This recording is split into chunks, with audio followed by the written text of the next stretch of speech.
2022년 7월 22일 오늘의 말씀 시작하겠습니다. 오늘 나눌 말씀은 요한계시록 8장 10절에서 11절 말씀입니다. 셋째 천사가 나팔을 부니 횃불같이 타는 큰 별이 하늘에서 떨어져 강들의 3분의 1과 여러 물샘에 떨어지니 이 별의 이름은 쓴 쑥이라. 물의 3분의 1이 쓴 쑥이 되매 그 물이 쓴 물이 되므로 많은 사람이 죽더라. 아멘. 일곱 나팔 심판 환상에 대하여 살펴보고 있습니다. 첫째 천사가 나팔을 불자 피 섞인 우박과 불이 나와서 땅에 쏟아졌고 그로 인해 땅과 수목과 풀이 타버렸습니다. 이것은 기근을 상징하는 것으로 하나님을 업신여기고 대적하는 자들에게 하나님의 위엄과 심판의 두려움을 보여주시는 것이었습니다. 이어 둘째 천사가 나팔을 불자 불붙은 큰 산 같은 것이 바다에 던져졌고 그로 인해 바다와 바다 생물과 배가 죽고 깨졌습니다. 불붙은 큰 산은 하나님을 대적하는 세력을 상징하는 바벨론을 가리키며 이것은 바벨론은 반드시 멸망하게 된다는 것을 보여주시는 것이었고 그것이 바다에 던져져 바다가 해를 입게 된다는 것은 바다를 의지하고 사는 자들을 향하여 아무리 강력한 해군이 그 바다를 지키고 있어도 하나님의 심판에서 그들을 보호해 줄 수 있는 존재는 아무도 없다는 것을 보여주고 있는 것이다 라고 했습니다. 이제 셋째 천사가 나팔을 붑니다. 그러자 쓴 쑥이라는 이름을 가진 횃불같이 타는 큰 별이 하늘에서 떨어져 강들과 여러 물샘에 떨어졌고 그러자 물이 쓴 물이 되어 많은 사람이 죽게 되었습니다. 요한계시록 8장 10절에서 11절 말씀입니다. 셋째 천사가 나팔을 부니 횃불같이 타는 큰 별이 하늘에서 떨어져 강들의 3분의 1과 여러 물샘에 떨어지니 이 별의 이름은 쓴 쑥이라. 물의 3분의 1이 쓴 쑥이 되매 그 물이 쓴 물이 되므로 많은 사람이 죽더라. 계속해서 말씀드리는 것처럼 하늘에서 떨어지는 큰 별은 미래에 하늘에서 소행성이나 운석이나 핵미사일이나 심지어는 UFO가 떨어지는 것을 의미한다 이렇게 주장하는 사람들이 있는데 그런 것들은 성경적으로 합당한 해석도 아니며 말도 안 되는 상상입니다. 하늘에서 떨어지는 별을 볼 때 그것을 보는 요한과 또 그 이야기를 전해 읽는 초대교회의 신자들은 바로 이 말씀을 떠올렸을 것입니다. 이사야 14장 12절에서 14절 말씀입니다. 너 아침의 아들 계명성이여 어찌 그리 하늘에서 떨어졌으며 너 열국을 엎은 자여 어찌 그리 땅에 찍혔는고 내가 내 마음에 이르기를 내가 하늘에 올라 하나님의 무별 위에 내 자리를 높이리라 내가 북극 지폐의 산 위에 앉으리라 가장 높은 구름에 올라가 지극히 높은 이와 같아지리라 하는도다. 고대 사회의 사람들은 별이 사람의 운명과 연결되어 있다고 생각했습니다. 그래서 발달한 것이 점성술이었죠. 그래서 별빛이 희미해지거나 사라지면 그 별을 상징하는 사람에게 어떤 변고가 일어난다 그렇게 생각했습니다. 그런 것처럼 한 국가의 운명과 연결되어 있는 별도 있었습니다. 그래서 그 별빛이 강하고 초롱초롱해지면 그 나라가 강성해지고 그 별빛이 희미해지거나 사라지면 그 나라는 쇠퇴하거나 사라진다 이렇게 생각했습니다. 그런데 이사야 14장의 말씀과 오늘 본문 요한계시록 8장의 말씀을 보면 하늘에서 별이 떨어집니다. 그런데 이사야서를 보면 그 별이 계명성이라고 했죠. 보통 계명성은 우리가 새벽별이라고 부르는 금성일 것으로 추측됩니다. 그래서 고대의 사람들은 계명성을 아침의 별이라고 불렀고 이는 바벨론이라는 나라의 수호별이기도 했습니다. 그러니까 계명성은 그 자체로 바벨론을 상징하고 있는 것이죠. 그런데 그 별이 떨어지기 전에 뭐라고 했다고 합니까? 이사야 14장 13절에서 14절 말씀을 다시 한번 보겠습니다. 내가 내 마음에 이르기를 내가 하늘에 올라가 하나님의 뭇별 위에 내 자리를 높이리라. 내가 북극 지폐의 산 위에 앉으리라. 가장 높은 구름에 올라가 지극히 높은 이와 같아지리라 하는도다. 하늘에 올라서 하나님의 뭇별 위에 내 자리를 높이겠다. 가장 높은 구름에 올라가 지극히 높은 이와 같아지겠다라고 했습니다. 그러니까 이 말은 하나님 필요 없고 내가 하나님이 되겠다, 이런 의미이죠. 그런 선언을 했던 사람이 바로 바벨론의 느부갓네살 왕이었습니다.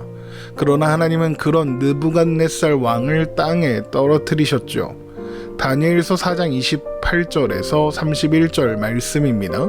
이 모든 일이 다 나 느부갓네살 왕에게 임하였느니라. 12달이 지난 후에 내가 바벨론 왕궁 지붕에서 거닐새 나 왕이 말하여 이르되 이 큰 바벨론은 내가 능력과 권세로 건설하여 나의 도성으로 삼고 이것으로 내 위엄의 영광을 나타낸 것이 아니냐 하였더니 이 말이 아직도 나 왕의 입에 있을 때에 하늘에서 소리가 내려 이르되 느부갓네살 왕아 내가 말하노니 나라의 왕위가 내게서 떠났느니라. 내가 최고다. 내가 하나님이다. 내 영광이 가장 크다. 내 능력이 이렇게 최고다. 느부갓네살 왕은 이렇게 생각했습니다. 이것은 바벨탑을 쌓은 사람들의 생각이기도 했죠. 그러나 하나님은 그런 교만한 마음을 꺾으실 것입니다. 결국 하늘에서 떨어지는 큰 별은 하나님을 대적하고 업신여기는 세력, 곧 바벨론이며 바벨론은 하나님의 심판을 받아 땅에 떨어질 수밖에 없다, 사라질 수밖에 없는 존재다라는 것을 보여주고 있는 것이죠. 그런데 그 별의 이름이 무엇입니까? 쓴쑥입니다. 땅에 떨어지자 강들과 물샘들의 물이 쓴물이 되어 많은 사람들이 죽었습니다. 요한계시록 8장 11절 말씀을 다시 한번 보겠습니다. 이 별 이름은 쓴쑥이라 물의 3분의 1이 쓴쑥이 되매 그 물이 쓴물이 되므로 많은 사람이 죽더라. 출애굽기를 보면 이 사건과 정확히 반대되는 사건이 있었죠. 바로 마라의 쓴물이 단물이 되는 사건이었습니다. 그 물은 하나님께서 주신 물이었습니다.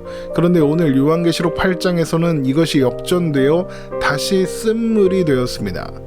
그러니까 이것은 곧 하나님께서 은혜를 거두어 가셨다, 이런 의미겠죠. 왜 그런 일이 일어나게 되었을까요? 하나님과 하나님의 은혜를 거부하고 스스로 자신이 높아지겠다고, 자신이 하나님이 되겠다고 했기 때문입니다. 예레미야 2장 13절 말씀입니다. 내 백성이 두 가지 악을 행하였나니 곧 그들이 생수의 근원되는 나를 버린 것과 스스로 웅덩이를 판 것인데 그것은 그 물을 가두지 못할 터진 웅덩이들이니라. 이 말씀을 보면 이스라엘 백성들의 두 가지 악이 지적되고 있는데 하나는 생수의 근원이 되는 하나님을 버린 것이고 다른 하나는 스스로 웅덩이를 판 것입니다. 이것은 정말로 웅덩이를 팠다, 우물을 팠다 이런 의미가 아니라 생수의 근원이 되시는, 생명의 근원 되시는 하나님을 버리고 우상을 섬겼다, 이런 의미입니다. 그런데 우상 숭배가 무엇입니까? 골로새서 3장 5절 말씀입니다. 그러므로 땅에 있는 지체를 죽이라. 곧 음란과 부정과 사욕과 악한 정욕과 탐심이니 탐심은 우상 숭배니라. 탐심이 곧 우상 숭배입니다. 이것은 사람들이 우상 숭배를 하는 이유가 바로 탐심 때문이라는 겁니다. 그래서 생명의 근원 되시는 하나님을 버리고 스스로 우물을 파는 겁니다. 그런데 그들이 판 웅덩이는 물을 가두지 못합니다. 우물을 팠는데 거기 물이 모여있지 못하면 그게 무슨 소용입니까? 아무 소용이 없죠.